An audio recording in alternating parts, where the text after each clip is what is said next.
he ta hem Hmarcha kui ti kan lo hmua he kan han hmua hi pu.hlimpuia Hmarcha ni a he tuna hian September thla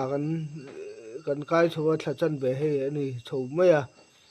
chumi a chuan hey this poem no kapin ani he akui te he this poem no kapin akui ti kha he December thla vela hian Hmarcha thing ei thei tura bua sei tu mani ti thale mai he kapi ke ma nge in ka lei saka min tira ai dai lo em wangin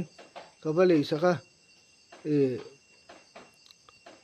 this po kapi ka va lei saka nia ani nge he bon don le khop mai wan thai nei thwe so thing hun po nei turu tu kumina po ni kuma po quintal somga vel athar khania kumin po bon le khop mai